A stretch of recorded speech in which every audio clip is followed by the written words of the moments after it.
Before we see Chavez against Meldrick Taylor again, we will see Taylor here on HBO on January 19 as he moves up in weight class to take on WBA World Welterweight titleist Aaron Davis. That fight will take place here in Atlantic City also, January 19 here on HBO. Let's move on toward the next subject of the evening. If you're a boxing fan and you've been reading your newspapers, you're well aware there is again turmoil in the heavyweight division.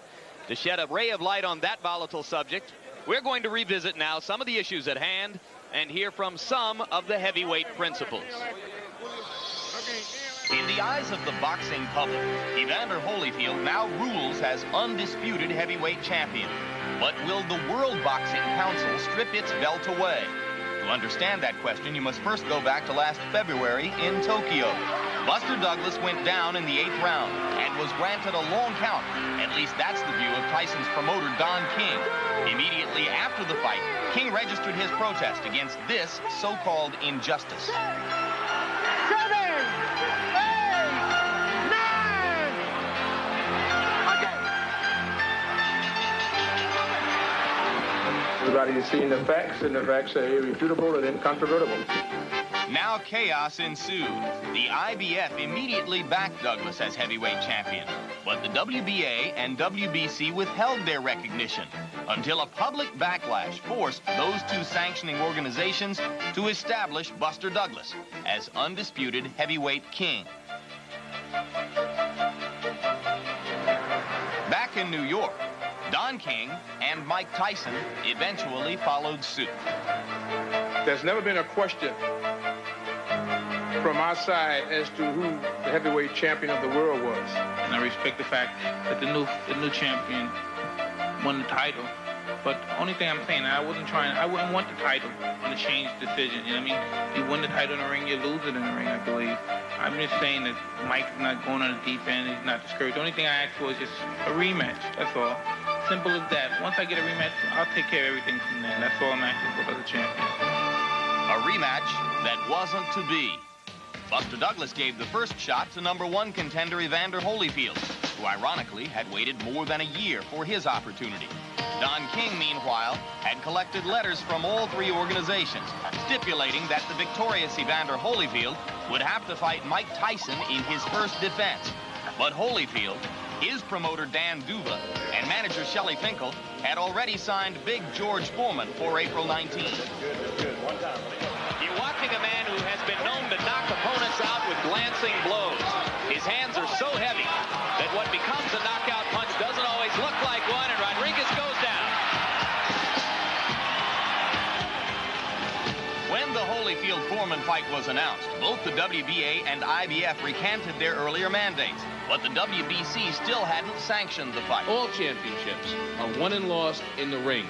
Nobody can take away from Evander Holyfield what he won in that ring, except the man to my right, George Foreman. Jose Suleiman may weigh as much as him, but he can't take it away from him. Only George Foreman can.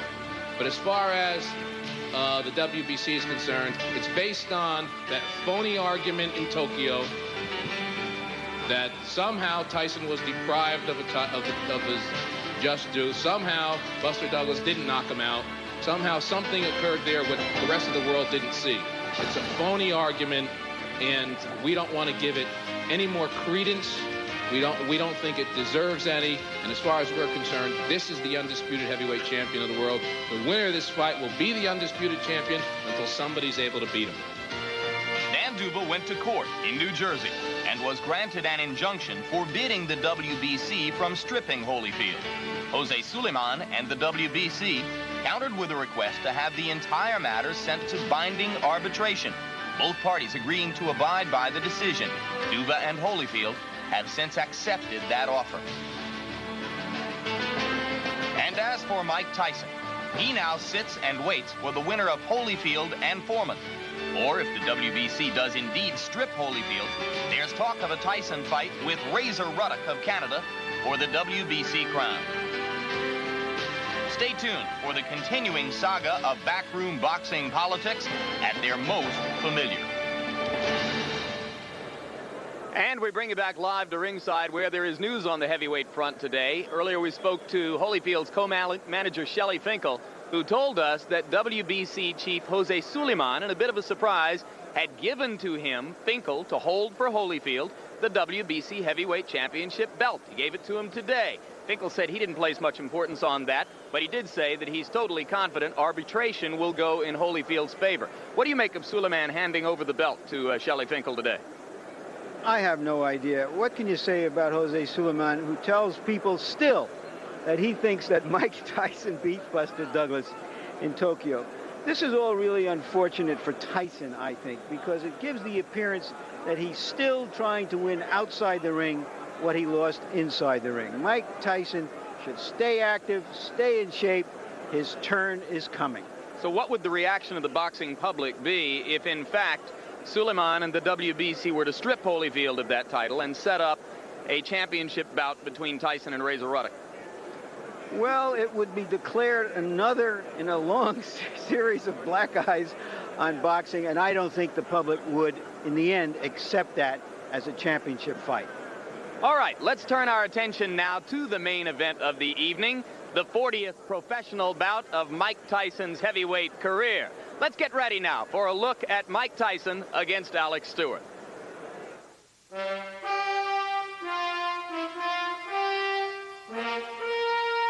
1990 has been a difficult year for Mike Tyson. February 10, Buster Douglas knocks him out. The aura of invincibility is shattered.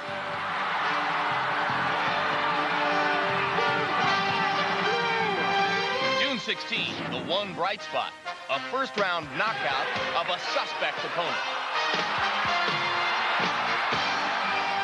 August 30, Tyson takes 48 stitches over his right eye after a butt in sparring.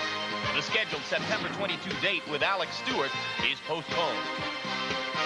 On October 25, the fallen champion is forced to sit by as his conqueror is disgraced by the new heavyweight champion, Evander Holyfield. And now December 8th, Mike Tyson finally faces Alex Stewart. Will we now see the old fire of the champion whose power and hand speed ripped through the heavyweight ranks? And he's down again and in serious trouble. Well, it's just a matter of time. It's funny. That's not shot. That's not the blow shot. Beautiful shot. Steele has seen enough. Or will this able opponent throw Tyson's career into a dramatic tailspin? Tonight, Mike Tyson's year comes to a close, and we get the answers to those questions.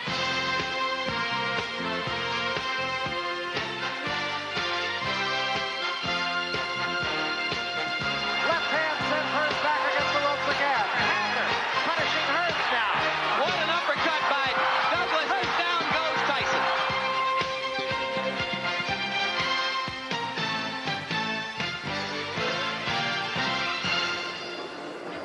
We bring you back live to the Convention Center in Atlantic City, New Jersey, as HBO Sports presents the main event. Former heavyweight champion Mike Tyson takes on top contender Alex Stewart. The fight is scheduled for 10 rounds. So now, with aspirations of fighting the winner of Holyfield and Foreman, Mike Tyson again takes center stage in this ancient facility. Tonight, before a sellout crowd, Tyson faces a potentially tough test on his comeback trail. There may be no title on the line, but Mike Tyson provides an electric jolt to a fight crowd, a unique one. There's nothing quite like the feeling at ringside as you await the opening bell of a Mike Tyson heavyweight fight. And as I mentioned to you earlier in the broadcast, we at HBO Sports have covered Mike Tyson for the past 4 years, bringing you every one of his fights since before he won the heavyweight championship. We believe we have profiled him and reported on him in virtually every way, shape, and form possible through a relationship which has not always been completely friendly.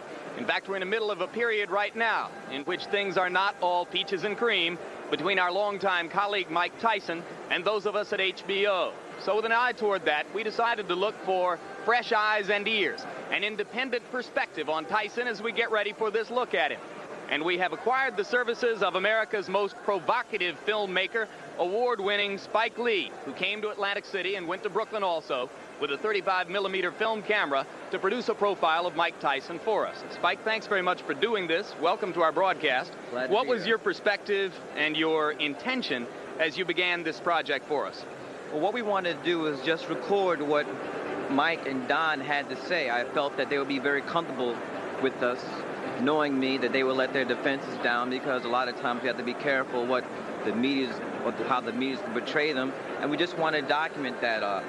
And we just rolled the camera. That's what we did. We shot in 35mm black and white, and we approached it as if we were making a film. You have said publicly that you regard yourself as a friend and a fan of Mike Tyson's. Right. Is this journalism or advocacy? It's both. I'm not going to lie. I think that Mike and Don have got pummeled in the press a lot, and if I could help them, you know, to not really change their image, I think that there are a lot of people look at this piece and still not like them, but I think that they have to make up their own minds. We're going to talk to Spike again after you have seen what you're about to see.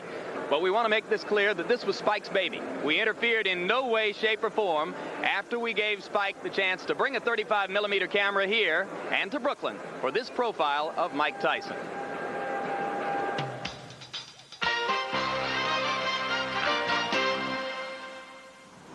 I'm not afraid of anything. I'm not afraid of anything. There's nothing that I'm afraid of, you know what I mean? And that's why I'm the individual that I am. You know what I mean? I walk it like I talk it. From where I came from, I'm not supposed to even have made it. I'm not supposed to even be living. My name is Victor Nelson. So what's up? Ain't nothing. Well, I live right here in 178, and I knew Mike for about 12 years, and grew up together. And, What neighborhood is this? This is Brownsville, Amboy. Yeah, he had to knock that punch ever since he was young. You ever seen him knock somebody out on the street? Yeah, I used to have him knock people out for me. Yeah? Yeah. So now he's getting paid to knock people out. That's good for him. I like that. Hey, my brother. Just do the right thing. That's all he has. How's Mike look? Mike looks excellent. He's in good shape, good frame of mind. If you don't stand for something, you don't live for nothing. So he's ready, right? He's been ready. Very sharp. He knocked out 3 sparring partners all in one day. Couldn't hurt now. Oh, man. They changed him like, going in and out like a slot machine. What Joe Lewis said, you can run, but you can't hide. So all we got to do is bring the prophecy to those words to reality. Ali got me into boxing. I was in Spofford, that's a juvenile place in the Bronx. When Ali came up there, and when I saw him, I said, I want to be champion of the world. I want to be just like him. Everyone can't be Michael Jordan, a world heavyweight champion, all that, or else, a brain surgeon, which probably I could be, though. But, You be a brain surgeon? Spike, man. Every ethnic group takes pride in their heroes. We have no heroes. Our heroes die. White heroes never die. They live infinitely.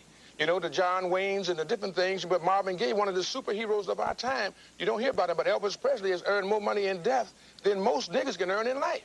Mike Tyson is our hero. He's our knight in shining armor. When he strikes a blow, he strikes a blow for all those who are discriminated against, all those who are segregated against, all those who are the downtrodden, the underprivileged, and denied.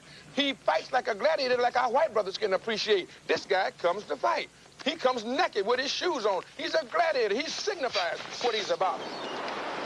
I don't blame Holyfield and Buster Douglas for hating him, because I was taught to hate Don King when I was in the business. Everything's totally against us. We're 2 black guys from the ghetto and we're hustling, and they don't like what we're saying, you know what I mean? We're not like prejudiced, anti-white. We're just pro-black. I love white people. I love them like they love me. Here you have a young man named Mike Tyson who has been a very credible champion, a credible challenger, and now is waiting his turn again. What they're trying to do is to get a groundswell of public opinion to avert and circumvent ever fighting Mike Tyson. They want him, number one, to either defect from me, because he's being represented by a black man, or number 2, they want him to get frustrated and exasperated so that he will self-destruct. They always change the rules when black folks come into success. Black success is unacceptable. They say, oh, things are getting so much better for you. In 1849, they was hitting blacks on the head 100 times a day. In 1990, they hit them 48 times a day. Isn't it better? Oh, it's got to be better. You've saved 52 blows. You got to understand that white America has an uncanny way of making the victim the victimizer. Excuse me, master, for putting my head in the way of your club. Not that your club is brutalizing my head and putting hickeys on it. My head got in the way of your free swing and broke your shiny stick, and I want to apologize for that. Cut this a minute. The way people portray me in the press, those guys, if they had the nerve, they'd be just like me. That are superstars, and regardless of their fields, they want to be able to say, you know what I mean, the white man's kicking my ass, you know what I mean? But they don't got the guts, you know what I mean? The reason they don't got the guts because their minds have been suppressed.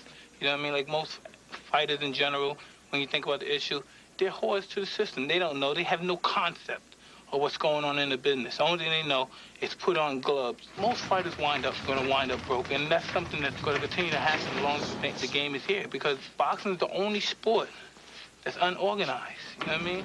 You don't have to be a college professor, you know what I mean? Guys, lawyers, you know what I mean, get out of their field. They retire from their field, the law field, and come into boxing because they feel that's the easy way they can make a dollar, because they could pimp the fighters. Just speak up, Mike, we hear you. Talking. We're going to play this game called basketball today, okay? Right. Most of you know how to play this better than me, so we're going to try to do something. What, you want me to dunk on your mama? You ain't talking no boy. I know you a boxer, man. Do what you can do. Do it. Do. If I got to play, you want me to do? What you want me to do? What you want me to do?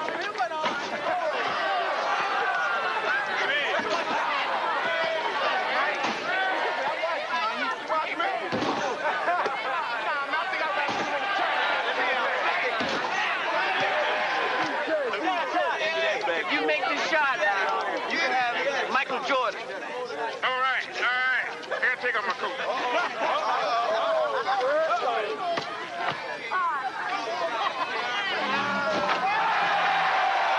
Trying to get some birds to come over here. They must not be hungry anymore. Yeah, that's right. Feed the birds. This is fantastic. Another war, man, inside and outside the ring, but we shall continue to prevail. Working together works. Well, you and I together undeniably become a nation that's unbeatable. I love it when the Jews love the Jews. I think that's noble. Italians love Italians. When Irish love Irish. But when a nigga loves a nigga, it's an unpardonable sin. We can't be white. You're a nigga till you die. If you're a poor nigga, you're a poor nigga. If you're a rich nigga, you're a rich nigga. But you never stop being a nigga. And if you get to be educated, you're just an educated nigga. You understand?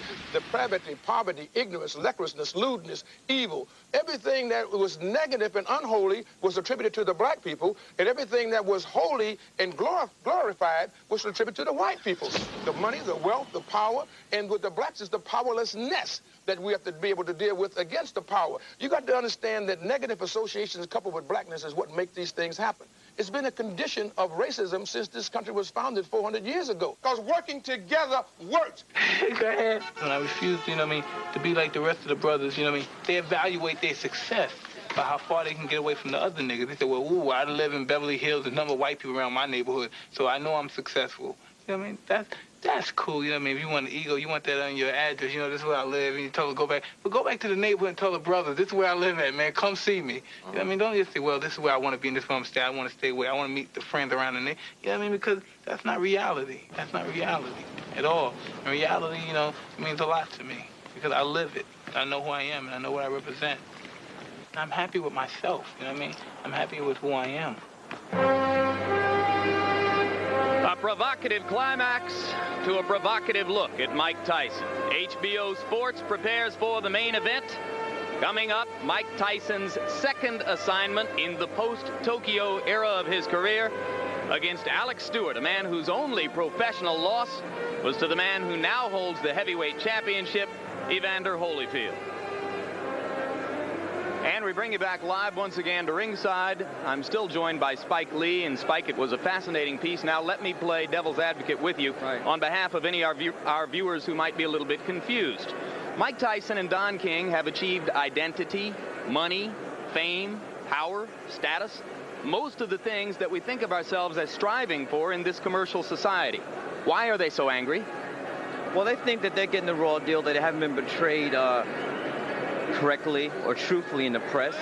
And I have to agree with them. I think that any time when you're African American in this country and you achieve any level of success, people just come after you. I mean, they're beating on me now. I mean, they're killing David Dinkins in New York since he's become mayor. It just happens. I mean, we realize why it happens. So for me, it just rolls off my back.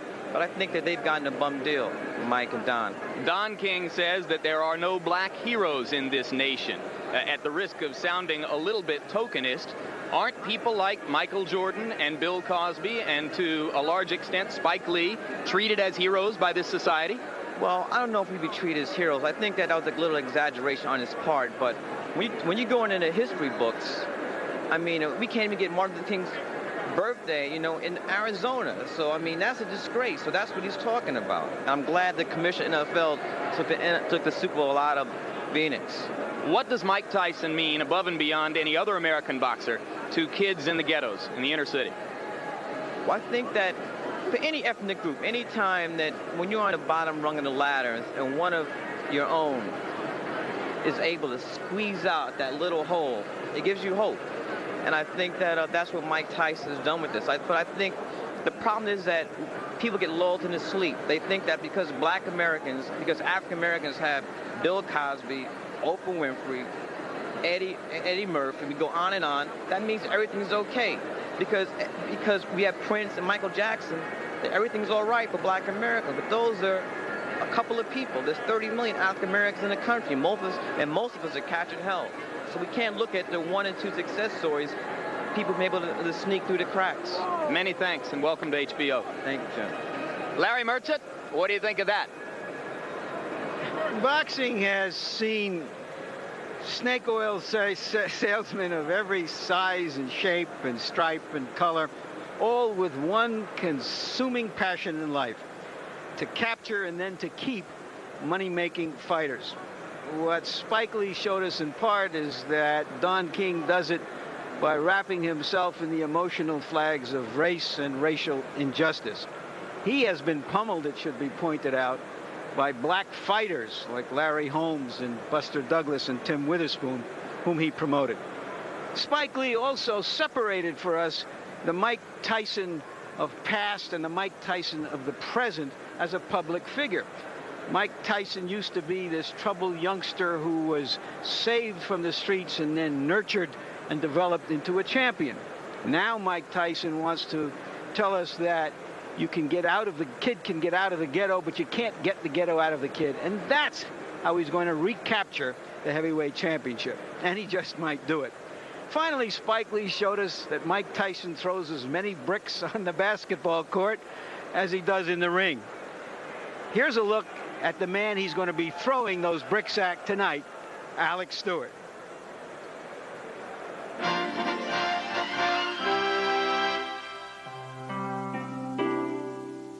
Dawn in the Catskills. Here the winter frost has yet to paint its inevitable chilling picture on this town's splendid canvas.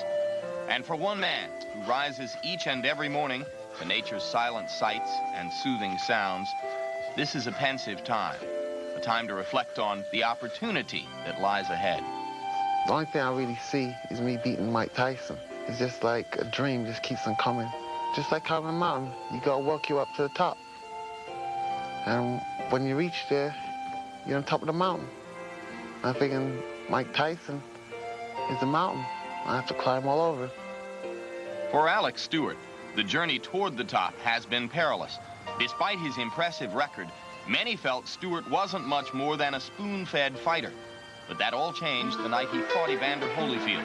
After a brilliant performance in a losing cause, the English-born Jamaican was finally able to silence the skeptics. The Holyfield loss earned Stewart the respect of the boxing community and a chance to climb into the ring with Mike Tyson, one step closer to a shot at the heavyweight title. But first, tragedy would knock on Stewart's door. Just 3 months prior to the scheduled date with Tyson in September, Alex suffered a personal loss when Mike Jones, his co-manager and close friend, died unexpectedly from cancer. Jones's death would act as an added incentive for the young heavyweight, who would set out to prove that his manager's dreams weren't in vain. Mike Jones' spirit's always gonna live on with me. Regardless, win, lose, draw, whatever, he'll always be with me. The only way they remember him is through my performance and how he's worked to get me this far. And I think everybody has worked to get me where I am.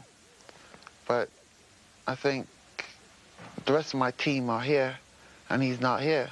And I think this will give him plenty of joy just to know that I did all I could do. For his late manager, he would push his body to the limit.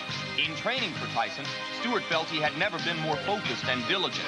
That was until 2 weeks before the fight. The night he got the news that Tyson had suffered a severe cut over his eye. The cancellation was a crushing blow to Stewart and his camp. It hurts in a way we can't explain. Here I was psyched up mentally and physically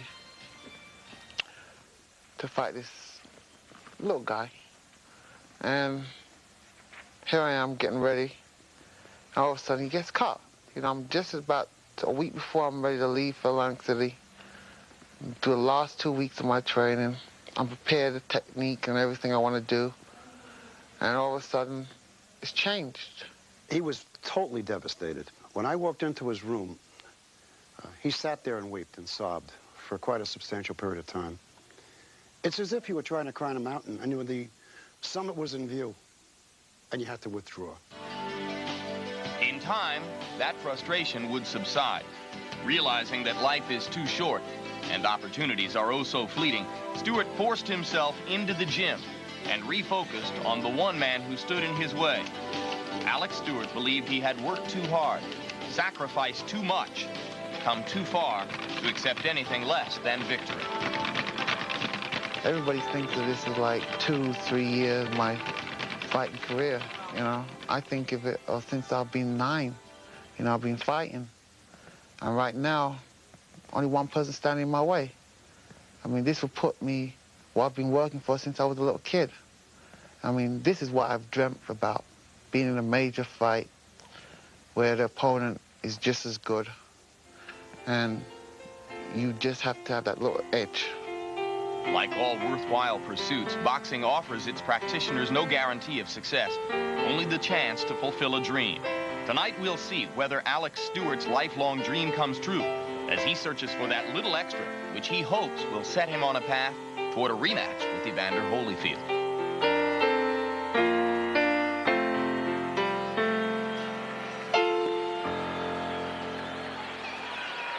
We bring you back live, and we are ready now for Alex Stewart, a man who has lost only once in 27 professional fights, to leave his dressing room and make his way through this crowd to the ring.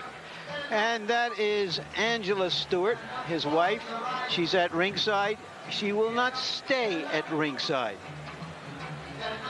When Alex Stewart gets to the ring, he will throw her a kiss, and she will flee out the front door onto the boardwalk up to her hotel suite, where she will watch the fight on television, as has been her custom in the past. You saw Stewart's rankings, 2 of the governing bodies putting him up there at 4th, right up in the same neighborhood with Tyson and Holyfield.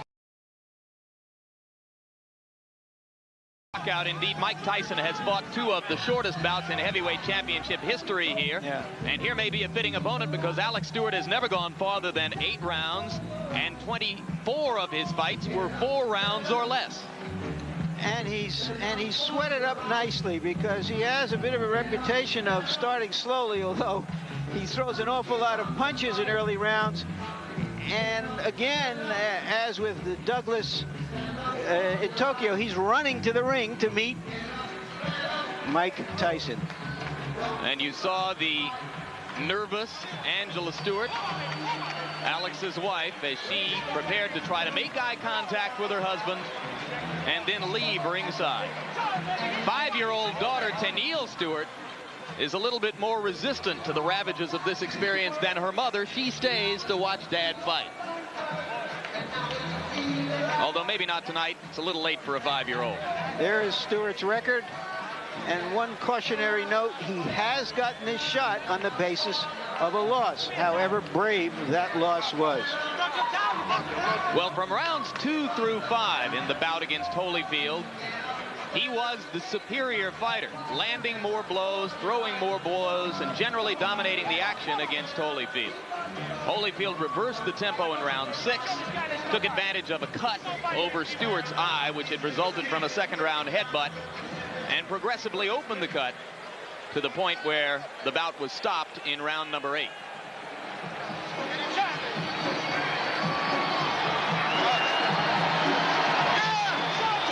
And there you hear a roar, which means that here comes Mike Tyson.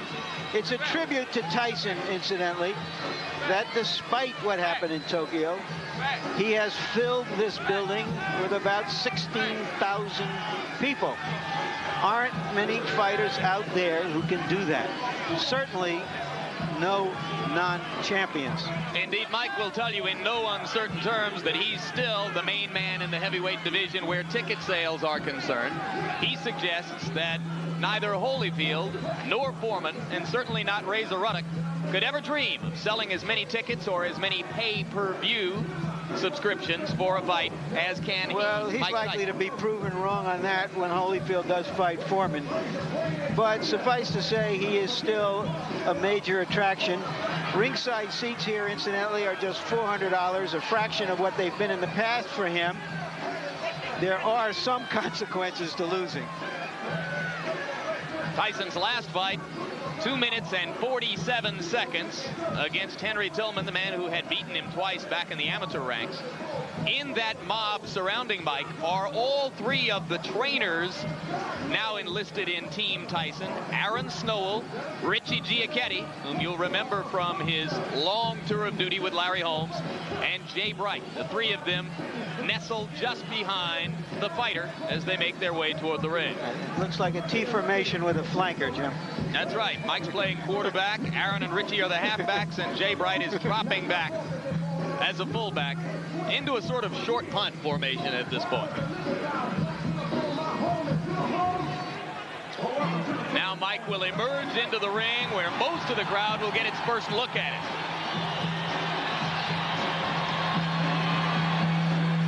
What he's wearing is a torn towel. And there you see the record. 38 wins, the one loss to Douglas in Tokyo. This the 40th bout of Tyson's professional career.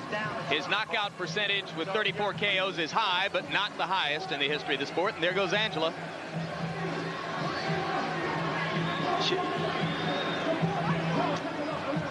Tyson looks a little fitter. I like Mike Tyson when he looks small, when he looks like a big middleweight or a light heavyweight. So let's take a look at the tail of the tape. And you can see that the big disparity there is in height. Stewart 4 inches taller than his opponent. He has an 8-inch reach advantage. Tyson at 217 3/4 looks to most observers here to be splendidly trained, in terrific shape. And the punch stat numbers. There you see what Tyson did against Douglas. But look what Stewart did against Holyfield. 81 punches around, an amazing number of punches for a heavyweight. Rules for the bout, New Jersey's rules. 3 judges scoring the fight, 10-point must system, standing 8 count in effect, 3 knockdown rule in effect. Neither fighter can be saved by the bell. So right now let's go up to the ring announcer, Michael Buffer, for the pre-fight introductions. Ladies and gentlemen, Don King Productions, in association with the Trump Plaza Hotel and Casino here on the boardwalk in Atlantic City, New Jersey, present the featured bout of the evening. In attendance here at ringside tonight, ladies and gentlemen, our host, a man who's brought 50 championship bouts to Atlantic City in the last 4 years, Mr. Donald J. Trump. And in the ring at this time, the promoter for tonight's great event, and many others through the years around the world, Mr. Don King. This bout is sanctioned by the New Jersey State Athletic Control Board. All the officials shall remain the same except the judges assigned at ringside. For this bout, they are John Stewart, Rocky Castellani, and Eugene Grant. And now, ladies and gentlemen, from the Trump Plaza Hotel and Casino on the boardwalk in Atlantic City, New Jersey, let's get ready to rumble! 10 rounds of boxing in the heavyweight division. The referee for this bout is Frank Cappuccino. Introducing first, fighting out of the blue corner, wearing the black trunks with gold trim. He weighed in at an even 218 pounds. He's originally from England, but now lives and fights out of Brooklyn, New York. His professional record, an unbelievable one, 26 victories, all 26 by knockout, only 1 defeat. He's the number 4 ranked heavyweight in the world. Ladies and gentlemen, Alex, the Destroyer Stewart.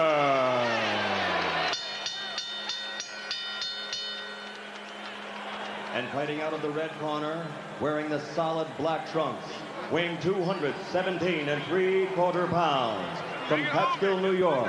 Also an unbelievable record, 38 victories, 34 by KO, only 1 defeat.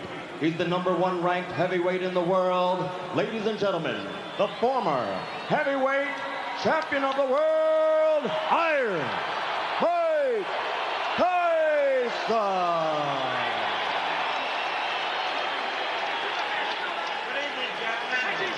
You were both given your instructions by the New Jersey Control Board.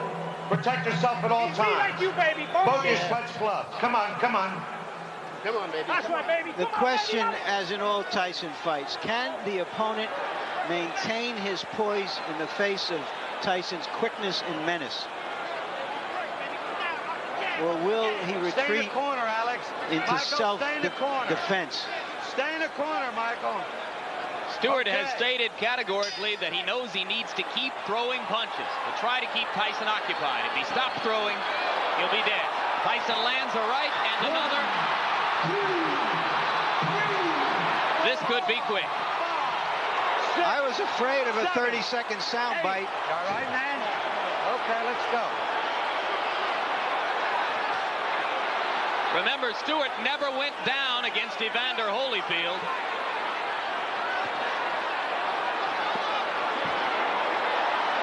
Shot to the body, another solid right hand. Stewart begins to throw as a means of trying to defend himself.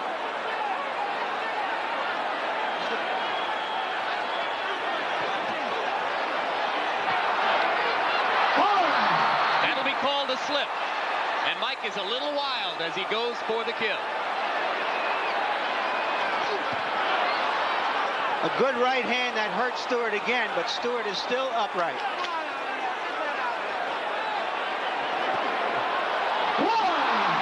That was a flush right hand. 4, 6, 7, 8, 9. He's up just at the count of 9, Jim. How you feel, man? Taking a good look at is Cappuccino. He's going to let him go. 3 knockdown rule is in effect. If Stewart goes down again, it's over. And Stewart has quit throwing punches. You can see how wobbly his legs are.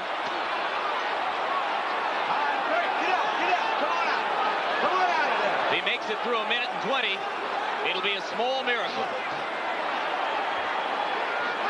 Let him go, come on. Stop punching. That was a worthwhile grab.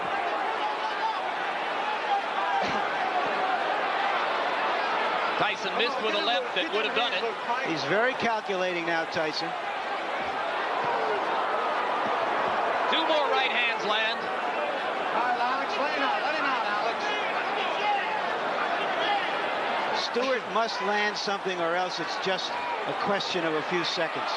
That'll do it. 2, 3, 4, 5, 6, They're 7, forgetting that the 3 8. knockdown rule is in effect. This fight is over. Well, Stewart said that Tyson was a mountain he had to climb. He just got knocked off that mountain. He just didn't have the style, Jim, unlike Douglas, to test the vulnerability of Tyson. Yeah, he's not nearly the technician that Douglas was when Douglas was good in Tokyo. Early in the fight, Douglas tied Tyson up. He used his jab. He survived and then and determined the pace of the fight.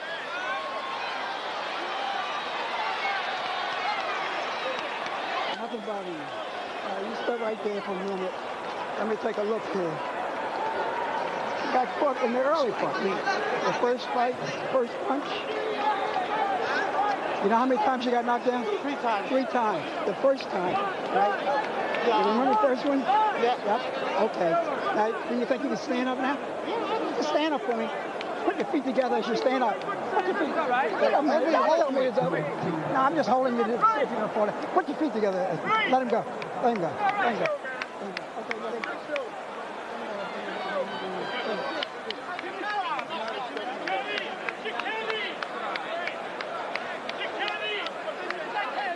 And here's the first of the 3 knockdowns. You look at Tyson moving in with controlled fury, and the right hand puts Stewart down. Stewart was able to get up at the count of 5. Now we'll take a look. Is this the first knockdown again? Yes, it is. Another angle. The winner. The right hand to the top of the head was the one that put Alex down. That knockdown occurred within the first 10 seconds of the round.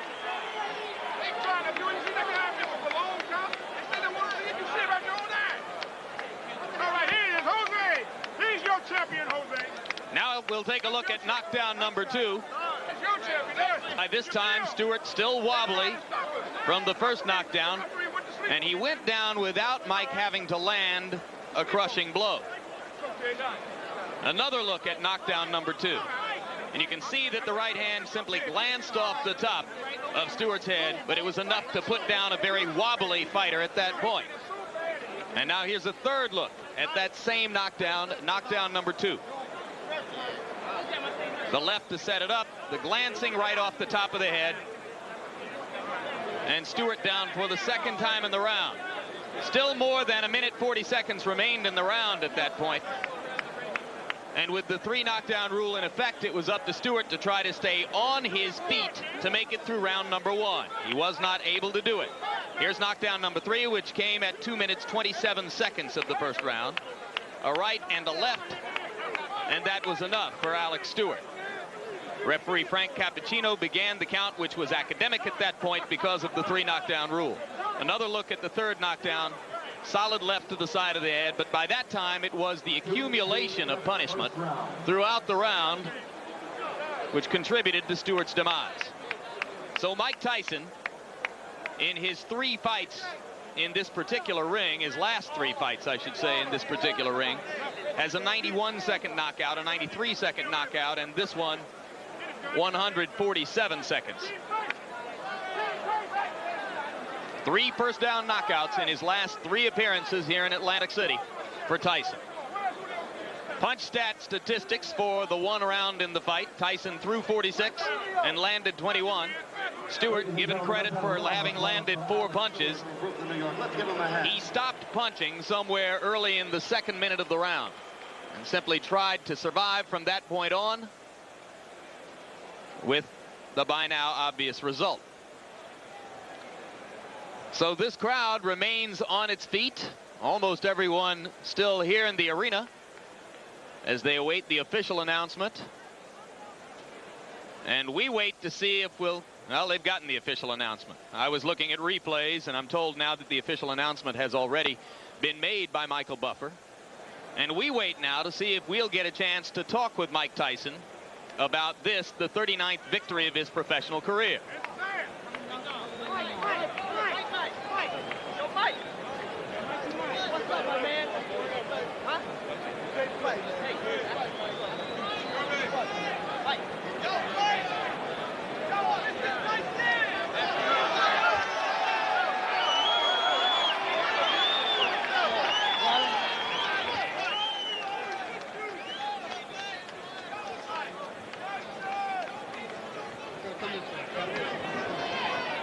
Ladies and gentlemen, is he back? Iron Mike Tyson, 227 of the first round. And here comes Mike Tyson to join us now at ringside.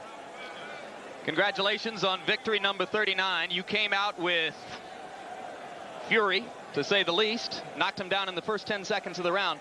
If I can get you to turn toward the camera a little bit, Mike, how important was it to you to score a first-round knockout tonight? Well, I knew he was a dangerous fighter once he got warmed up. And my objective, I was in great shape. He was to go in there and put the pressure on him for 10 rounds. I knew I had to break him eventually. You appear to be in sensational condition. Do you feel considerably differently now than was the case 10 months ago in Tokyo? Absolutely, because my mind is more prepared. That's what basically the whole standpoint came down to, is being prepared mentally. How does your situation compare now to what most people would regard as the peak of your career when you knocked Spinks out here in 91 seconds? Well, I didn't feel like it was a substantial night tonight, because there's things that I know that I did that was mistakes. But a good fight, and I'm in good shape. And I just like to thank all my fans on HBO that's been supporting me. But I just like to say this is my last fight on HBO. It's because HBO, they think that you'd rather see Holyfield than me. Thank you for supporting me. I love you all. Bye. Mike, one final question. How important at this moment is the coming arbitration with regard to the WBC championship and the possible WBC title fight with Ruddock? Well, it really don't matter as long as I can fight for the title. I love to fight Ruddock. I want to show everybody he's not the baddest man in the world they once said he is. Would you rather fight the winner of Foreman Holyfield? Excuse me? Would you rather fight the winner of Foreman Holyfield? I would fight anyone. You know what I mean? But I'm fighting for the moment. It looks like Ruddock might be in the wings, and I'm looking forward to fighting Ruddock. Can you elaborate on why you feel you've been treated unfairly by this network, which will state that it has 2 offers on the table for you for long-term deals? I have no comment. I don't want to talk about them. The company know what they did, and I'd like to say hello to all my troops again that's been supporting me. I'm out of here. We've enjoyed covering you. Thank you very much. We don't negotiate on the air. Our chief executive, Seth Abraham, will have plenty to say in the future about the potential for another Mike Tyson deal at HBO. It has been our hope for the past year that we could complete one more deal to give a long-term contract to Mike Tyson and to continue to cover his fights here on HBO. But there'll be no negotiation on the air. That will take place between Don King and Seth Abraham. We're grateful that Mike was willing tonight to come and speak to us at ringside in the midst of what is, quite candidly, a frosty period between us and him and his promoter, Don King. So Mike Tyson has the 39th victory of his career, the 19th first-round knockout of his career. And this is a look at the quickest KOs of Tyson's career. Of course, there was the 30-second destruction of Marvis Frazier in upstate New York. And the rest of those first-round destructions against journeyman fighters going on toward the 91-second knockout of Spinks and the 93-second knockout of Carl the Truth Williams. Once again, there have been 19 first-round knockouts among Mike Tyson's 39 career victories. And he takes another step toward reestablishing the kind of preeminence he enjoyed in the heavyweight division prior to the Buster Douglas upset in Tokyo 10 months ago. So as we look back once again, we'll take another observance of the last 2 knockdowns, which led to this 3-knockdown rule, first-round knockout for Mike Tyson. Alex, the destroyed Stewart, has the second loss of his career, and Tyson puts himself in good company, as both of Stewart's losses have come against heavyweight champions. One to Evander Holyfield, and now this one to Mike Tyson. Of course, Holyfield was not champion at the time at which he beat Stewart 13 months ago. Here was the finishing touch. Solid left hook there. Tyson landed several blows in the round which appeared more effective than the ones which contributed directly to knockdowns. So you have to believe it was the accumulation of punishment throughout the round which was ultimately decisive in the fight. Crowd was on its feet throughout the round from the moment that Tyson put Stewart on the canvas in the first 10 seconds. That was the end. And the count was, as I mentioned before, academic. As at this moment, by virtue of the 3-knockdown rule, it was over. So Tyson continues to celebrate, and we go into the ring as Larry Merchant has Alex Stewart. Alex, you've had a chance to watch those knockdowns. You describe what happened. Just get caught early, that's all.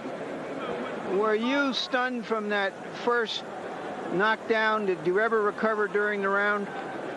Just caught me, that's all. It's one of those things. You get caught early, you know, that's what happened. What didn't you do that you wanted to do?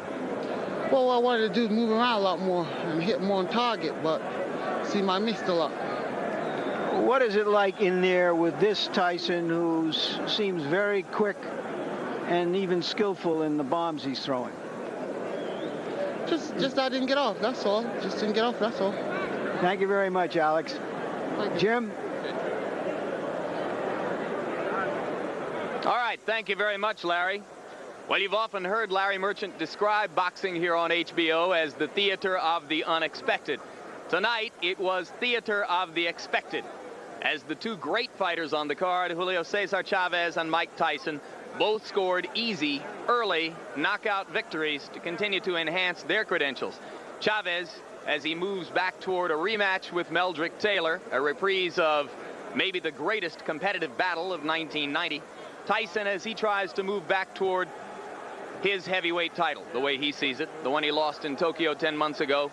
The future unclear for Mike at this point. Maybe he waits for the winner of Holyfield versus Foreman. Maybe he goes on to a bout with Razor Ruddock. Maybe there will be another opponent in between as he waits for the Foreman-Holyfield winner. Right now, we get ready to look back at what happened this evening. A final look at both of these battles. Julio Cesar Chavez defeating Kim Dukan with a third-round technical knockout. Chavez had knocked On down twice previously in the bout before putting him away in round number 3. And as you can see, it was in effect a retirement as On decided he had had quite enough. And then Mike Tyson defeated Alex Stewart with a first-round TKO. Based on the 3 knockdown rule, Tyson knocking Stewart down in the first 10 seconds of the fight and going on to put him down twice more en route to his 3rd consecutive first-round knockout in this particular building. And I'm rejoined at ringside by Larry Merchant, who gets a chance for his final comments on this evening. Larry? Well, we used to describe Mike Tyson as a sort of force of nature, like a storm. But even storms blow out to sea and lose their force.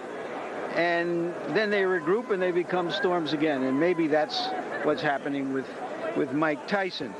Perhaps he's the sort of personality who will drive harder and stay in better shape when he's pursuing the title than when he has the title.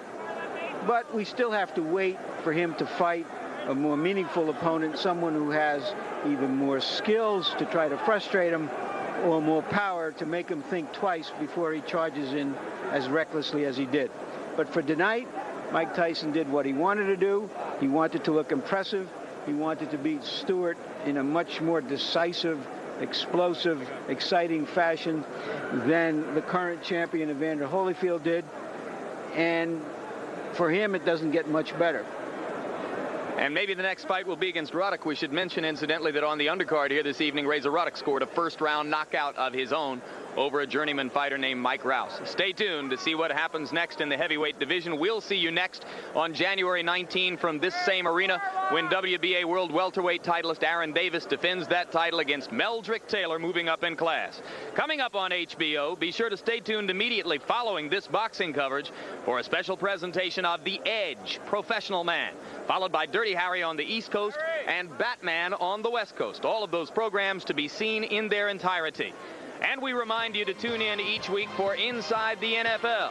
Hosts Len Dawson, Nick Buonaconti, and Chris Collinsworth take you right through Super Bowl 25 with pro football's most informative hour, premiering every Wednesday at 7 p.m. Eastern Time right here on HBO.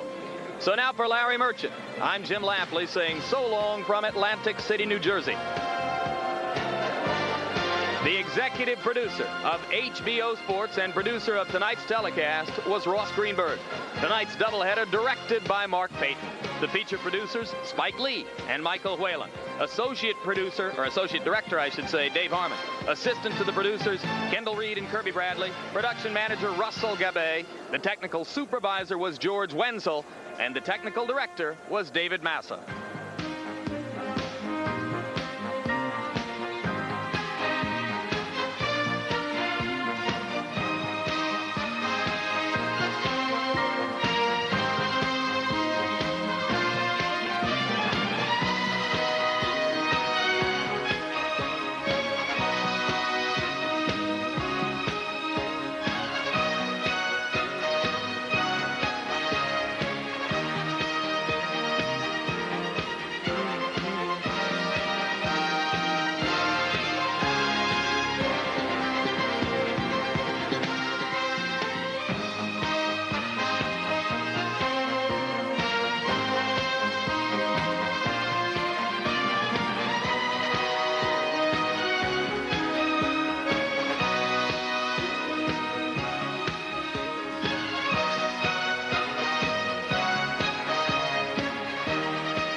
presentation of HBO Sports, the network of champions.